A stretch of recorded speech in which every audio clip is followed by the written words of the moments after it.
Bonjour à tous, bonjour aux nouveaux, bonjour aux experts, bonjour aux passionnés, j'espère que vous allez bien. Bienvenue dans cette série de vidéos intitulée Le conseil de la semaine. L'objectif est de vous donner chaque semaine des concepts, des idées que vous pourrez utiliser à bon escient dans vos parties. Dans cet épisode, je vous propose d'améliorer votre compréhension positionnelle avec un thème stratégique absolument fondamental, c'est la 7e rangée. Comme ce n'est pas un thème que je souhaite traiter à la légère, il est possible que cette vidéo soit un peu plus longue que les précédentes. On va voir. Je vous ai préparé 4 chapitres. L'infiltration, 2 tours en 7e, la 7e pour l'attaque, les champions du monde à l'œuvre et on terminera avec le génial exemple du grand Aaron Nimzowitsch. N'hésitez pas à utiliser le chapitrage dans la barre de lecture pour naviguer dans la vidéo. Comme à l'habitude, on conclura avec le à retenir et un exercice. Allez, en route.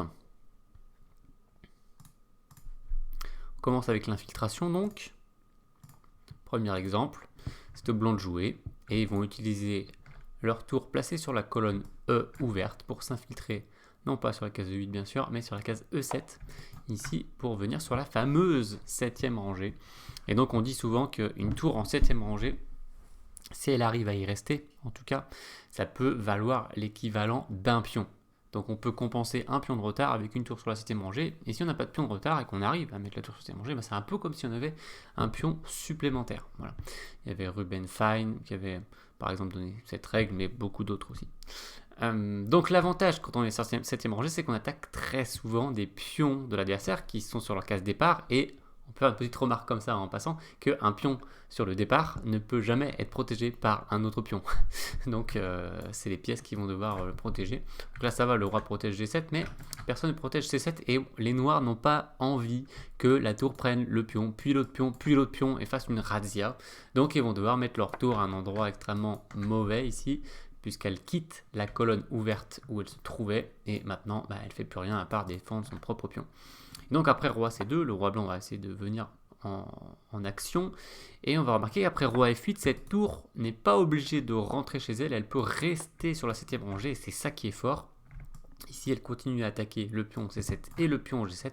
Et le roi ne peut pas vraiment venir continuer à la harceler, sinon la tour va prendre le pion en G7. Voilà pour ce premier exemple très basique.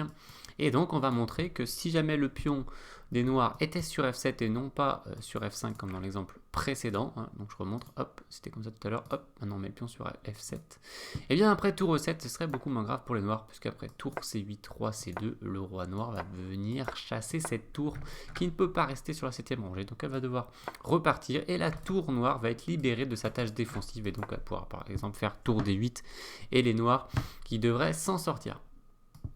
Donc quelle était la différence entre les deux? C'est le nombre de cases contrôlées par la tour. Ici, il y en a 2, d'accord? Et si on revient à l'exemple d'avant, ici, il y en a 3. Voilà, et donc, cette petite différence de 3 contre 2, ça permet à la tour de rester sur la 7e rangée, et ça fait toute la différence. Et donc après, si on arrive à contrôler 4 cases, 5 cases, 6 cases, voire 7 cases, qui est le maximum, c'est de mieux en mieux.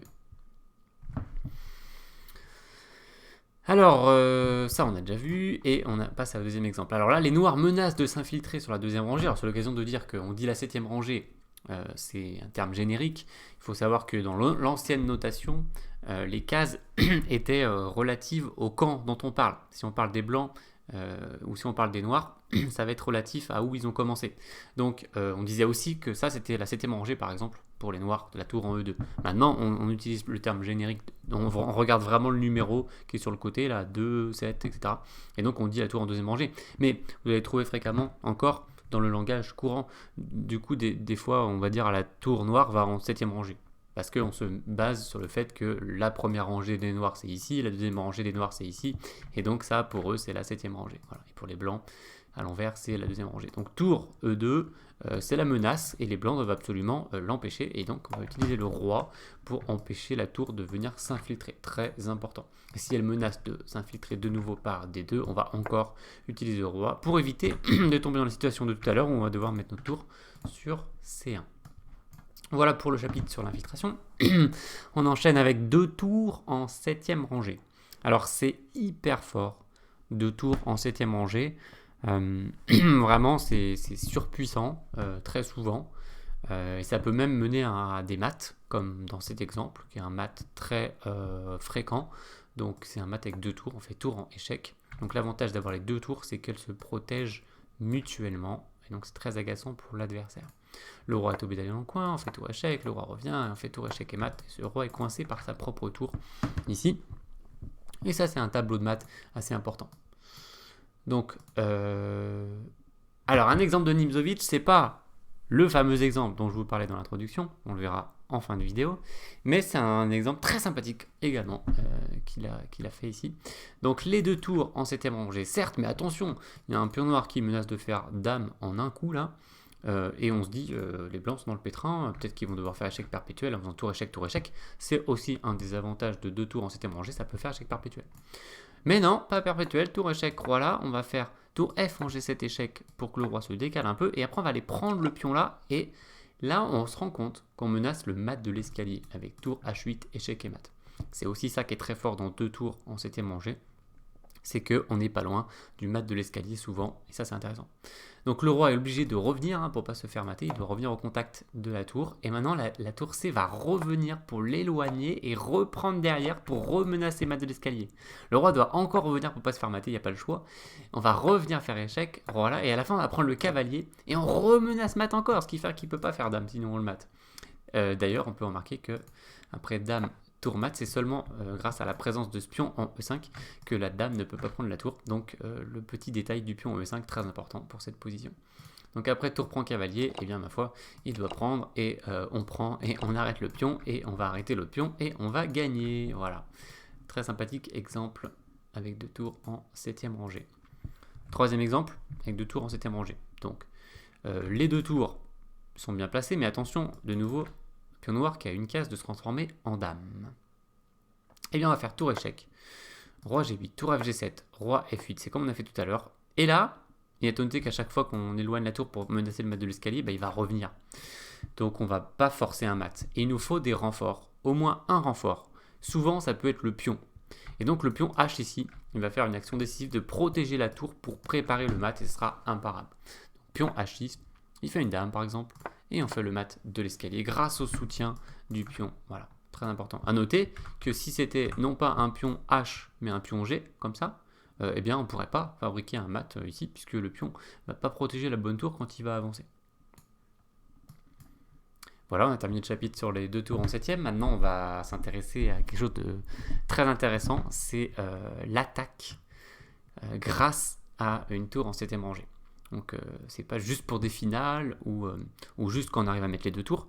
Une simple tour sur la 7e rangée, quand il y a des dames sur le jeu en particulier, mais aussi d'autres pièces, peuvent fabriquer plein de réseaux de maths. On va en voir quelques-uns, quelques exemples. Donc là c'est au blanc de jouer, si vous voulez chercher quoi faire avec les blancs, je vous invite à mettre la pause. Donc les blancs vont gagner avec le sacrifice de destruction tour prend G7 qui détruit l'abri du roi et qui permet après roi prend. Bon, si le roi ne prend pas, on va faire échec et mat. Donc le roi prend. Et la deuxième tour s'infiltre à son tour sur la 7e rangée, donne l'échec terrible. Et puis après roi G8, c'est dame prend H7, échec et mat. Voilà. Donc il est à noter que tout ça est permis parce que le pion F des noirs a avancé d'une case. Et donc ça a ouvert un peu la 7e rangée, la tour contrôle plus de cases ici qu'avant. Et donc si on mettait ce pion sur F7, voilà, dans mon exemple 1 bis, bien il est à noter qu'ici que les blancs n'auraient pas grand chose, ils ne pourraient pas vraiment profiter de cette 7e rangée. À partir du moment où la tour défend ici, pour empêcher l'arrivée de la dame, eh bien les noirs vont pouvoir peut-être tranquillement se concentrer sur l'avancée de leur pion passé. Voilà, donc le fait d'avancer comme ça, c'est une fragilisation ici catastrophique de la 7e rangée qui permet tour prend pion. On continue avec l'attaque. Donc ici, les blancs sont à l'attaque. Si vous voulez chercher la réponse, vous pouvez mettre la pause. Donc on va échanger les dames, tout simplement, pour faire cavalier F6. Un coup très plaisant, car on menace, tour prend H7, échec et mat. Et l'adversaire ne peut pas s'y opposer. Par exemple, tour prend pion, et on fait tour prend H7 avec un tableau de maths qu'on appelle le mat arabe. Voilà, très beau mat avec tour et cavalier. Le cavalier protège la tour, et il empêche également le roi de sortir. Donc un mat fréquent, et bien là on est vraiment avec la tour en 7e rangée pour faire ce mat. Un autre exemple d'attaque, ici les blancs pourraient ne pas trop savoir comment continuer l'attaque. Si vous voulez chercher la réponse, vous pouvez mettre la pause. Et ils vont faire cavalier prend pion, échec pour détruire l'abri, mais surtout pour laisser passer la tour en 7e rangée et combiner l'action avec la dame. Donc pion prend par exemple, vous pouvez étudier les coups de roi également comme roi F7 et roi F8, mais ça va également mener à une attaque gagnante pour les blancs. Et après pion prend, la tour débarque sur la 7e rangée et on menace mat ici. Alors c'est pas imparable, les noirs peuvent faire pion H5, mais la dame prend sur F6 et maintenant il y a une menace sur F7 et sur G7 et cette fois c'est imparable. Voilà. Donc les blancs qui vont mater ici. Allez, on arrive déjà au champion. Donc c'est Robert James Fischer, surnommé Bobby Fischer, le célèbre champion américain, champion du monde en 1972 et avec voilà, plein d'histoires qui sont rattachées à sa carrière échiquienne et à sa vie de manière générale. Et donc ici, il a les noirs. Alors on va se mettre du côté des noirs. Il joue contre Hunziker, c'est aux Olympiades, 1962.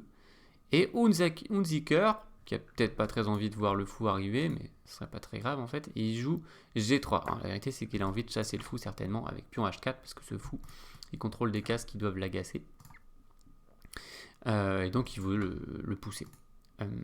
Mais qu'est-ce qui se passe quand il fait cette petite poussée de pion? Eh bien, il fragilise, et peut-être ça vous a sauté aux yeux si vous avez été un peu voilà, familiarisé par ce thème dans les exemples précédents qu'on a vus. Et regardez ce roi.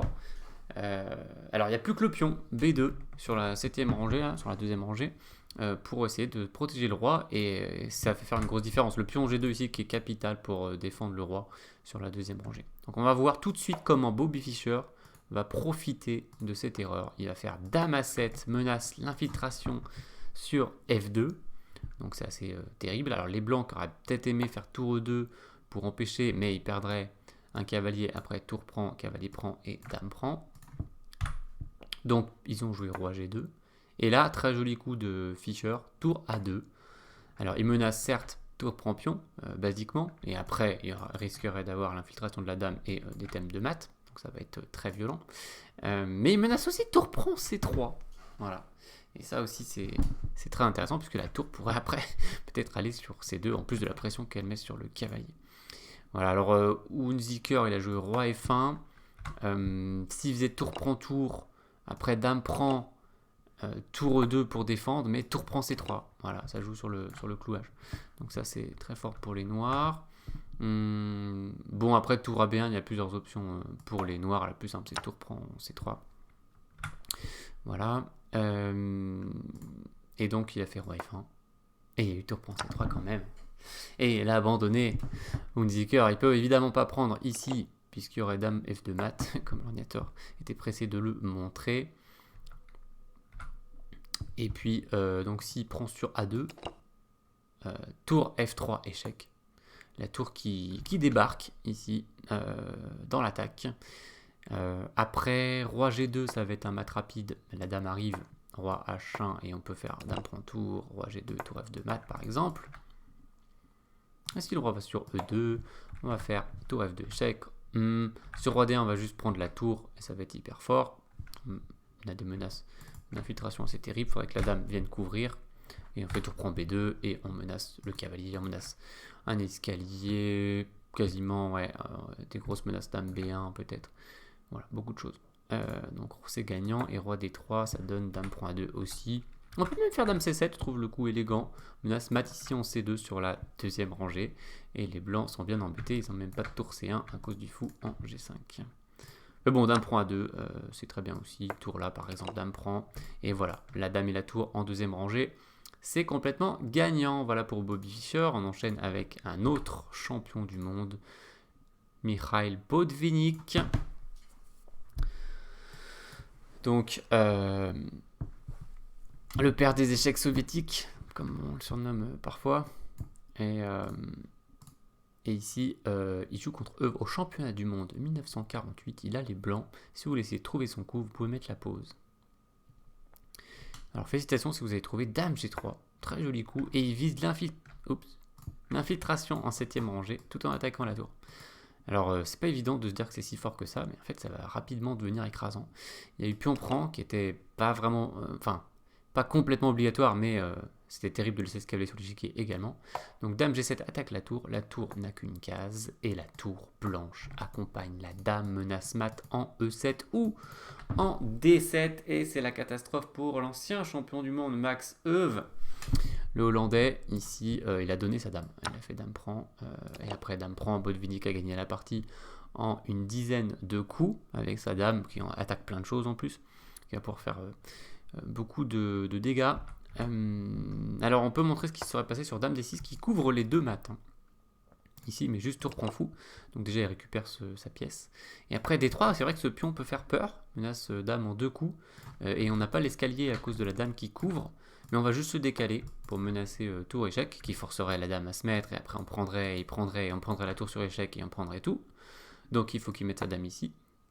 Et on prend sur H7. Alors c'est pas juste pour le plaisir de prendre un pion, hein, pas du tout. C'est pour menacer un mat ici, soit par G6, soit par H5 sur ce pauvre roi qui est complètement coincé sur la 7ème rangée. Et là, regardez, les noirs qui ne peuvent pas intercaler de pièces. S'ils essayent dame F6 pour venir défendre cette case, et tout en menaçant un mat eux aussi en 2 coups, bien, les blancs font mat sur D7. Donc c'était imparable cette 7ème rangée, c'était trop puissant. Voilà pour l'exemple de Botvinnik. On arrive à Capablanca. Alors, José Raúl Capablanca, le 3e champion du monde de l'histoire des échecs. Vraiment réputé pour son jeu en finale, notamment, et sa solidité. Et un exemple très connu qu'il a joué contre Tartakover. Donc il a déjà la tour en 7ème rangée, ce qui empêche le roi noir de s'activer, alors que l'activation du roi dans les finales, c'est un thème très important. Un concept très important, donc là il ne peut pas activer son roi.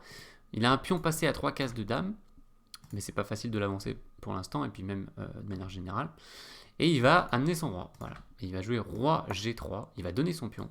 Voilà. Ce qu'il n'a pas envie, c'est que la tour vienne là et que son roi soit obligé de reculer et après soit gêné par la tour. Donc il avance, il abandonne encore un pion dans la bataille, puisque ce pion est condamné, il pousse son pion passé, tour prend échec, il monte son roi, et là, voilà, son roi qui va s'infiltrer sur la case F6 terrible. Donc il y a eu tour E4, on peut montrer qu'après tour prend pion, il y aurait roi F6. Et regardez ici la combinaison des blancs entre leur tour, ils combinent leur tour en 7ème rangée, leur roi en 6ème rangée et un pion passé à 2 cases de dame. Et ça en est beaucoup trop pour les noirs qui vont perdre la partie en quelques coups. Voilà, par exemple roi G8, tour D7. Et regardez, c'est mat imparable ici sur D8. Donc, bel exemple, alors voilà, à retenir. Un roi en 6ème, ça accompagne très très bien une tour en 7ème. Ça peut faire des réseaux de maths, ça peut faire plein de choses très intéressantes. Ça peut aider des pions à aller à la promotion. Voilà, simplement pour cette position. Dans la partie, il ne s'est pas fait mater comme ça, il a fait tour E4, mais après roi F6, il n'a pas pu résister. Et donc on peut considérer, j'avais dit tout à l'heure qu'une tour en 7ème rangée, ça vaut un pion à peu près. Et si vous arrivez à rajouter un roi en 6ème rangée, sans doute ça vaut encore un autre pion, voire plus. Et d'ailleurs ici on voit qu'il a 2 pions de moins, mais il équilibre, et il fait même plus qu'équilibrer avec son roi et sa tour, sans doute parce que le pion passé s'y met également. Voilà. Eh bien, on a terminé tous les exemples que je voulais vous montrer. On arrive au dernier. Au dernier, c'est Nimzowitsch, le grand Aaron Nimzowitsch. Alors, pas champion du monde, il n'a pas été champion du monde, mais c'était un des grands théoriciens, un des plus grands théoriciens qui ont fondé les échecs modernes, avec son fameux livre Mon système, ses fameux livres Mon système, et aussi le système dans la pratique. Voilà, auteur de grands concepts comme la surprotection, le blocage, et puis il avait étudié beaucoup aussi la 7ème rangée, et on termine avec la 7ème absolue. On ne peut pas faire mieux pour montrer sur la 7ème rangée la puissance. Ici, c'est les blancs qui ont 2 pions de moins. Le pion va se faire arrêter par le roi et la tour assez facilement. Le roi ne peut pas bouger, sinon c'est dame. Donc il va jouer E6. Alors regardez sa tour qui est pas mal parce qu'elle contrôle 3 cases, on peut dire, sur la 7ème rangée, mais il va augmenter ce contrôle avec pion E6. Très bien joué. Il y a eu pion prend. Bon, si les noirs prenaient pas, ça allait être tour prend, voilà, F7, et les pions débaroulent. Ici, il va avoir dame. Donc E6, il a pris. Et regardez comme ça augmente le champ de la tour ici sur la 7e rangée. Et donc elle devient de plus en plus forte. En plus, elle prend là, donc elle gagne encore une case, on peut dire, puisqu'elle en contrôle maintenant 6. Et il y a eu roi C8. Bon, si la tour noire tente de s'activer, il y a échec et le pion va filer à dame. Ça va coûter la tour. Donc le roi est venu pour chasser la tour. Tour prend. Et ça y est, il a la 7e absolue. C'est ça la 7e absolue de Nimzowitsch. La tour contrôle 7 cases sur la 7e rangée. C'est le maximum. On ne peut pas faire plus. Et après roi B8, il joue tour E7. Le roi doit vite revenir parce que la menace c'est F7 suivi de tour échec. Et ce serait imparable, une nouvelle dame. Donc roi en C8. Pion F7. Il arrive juste à temps pour empêcher le coup d'échec. Puisqu'après il y aurait tour prend, pion prend, roi prend. Mais la tour repart sur A7. En fait, comme elle a toute la 7e rangée, elle peut facilement s'éloigner du roi. Menace l'enfilade. S'il enlève cette tour pour ne pas se prendre l'enfilade, il se prend une promotion échec et mat de l'escalier. Donc il fait tour F8. Et après roi prend H2, eh bien, ça va être terrible la fin de cette partie pour les noirs. Ça va être tragique. Puisqu'ils sont en zugzwang. C'est-à-dire que s'il joue le roi, il perd la tour. Et s'il joue cette... Alors il peut faire échec, mais ça ne va pas servir à grand chose, puisque le roi va, voilà, le roi va venir. Après il va devoir remettre sa tour là, le roi va venir. Et donc maintenant s'il joue sa tour, il perd vraiment sa tour. Et s'il joue son roi, il perd aussi sa tour. Donc qu'est-ce qu'il fait? Il joue son pion, et après le roi prend, il a plus de coups, il est en zugzwang, et la tour est perdue. Donc génial exemple de Nimzowitsch, la 7e absolue. Alors elle n'était pas du tout absolue au début, hein, mais E6, voilà, il va ouvrir. Et après, quand ça sera tout ouvert, il pourra profiter. Donc c'est là qu'on voit que plus on a de cases sur la 7e rangée, plus c'est fort. Et c'était Hans Kmor qui a écrit un livre qui s'appelle L'art de jouer les pions, où il appelait ce concept lampant, aussi bien en horizontal qu'en vertical. D'ailleurs, c'est le nombre de cases contrôlées par la tour. Et plus on contrôle de cases, ça marche aussi sur les colonnes ouvertes, hein, mais les colonnes semi-ouvertes, plutôt, on va dire. Ouais, parce que là, c'est un peu comme une semi-ouverte, c'est-à-dire qu'on est gêné par un pion. Voilà, et seulement quand on arrive à la 7e absolue, finalement, ça fait un peu comme une colonne ouverte. Si on veut faire un parallèle, voilà, on arrive à retenir et à l'exercice pour vous. J'espère que ça vous a plu. Hop, hop. Le à retenir, il est là. J'ai mis 5 points pour ce thème important de la 7e rangée. Premier point, la tour rêve de s'infiltrer en 7e rangée via une colonne ouverte. Plus elle contrôle de cases sur la 7e, plus c'est fort. C'est ce qu'on vient de voir notamment dans ce dernier exemple. Mais on l'avait déjà vu dans le premier exemple. 2 tours en 7e, c'est une super batterie pour faire des attaques, pour faire des thèmes de maths de l'escalier notamment, perpétuel aussi. Une tour en 7e, ça donne des bonnes perspectives d'attaque sur le roi, en particulier quand il y a encore une dame sur l'échiquier. Et en finale, l'association tour en 7e plus roi en 6e, c'est vraiment excellent. Ça peut sauver des parties et ça peut gagner des parties. Voilà pour le à retenir. Et donc, on termine avec la position en exercice pour vous.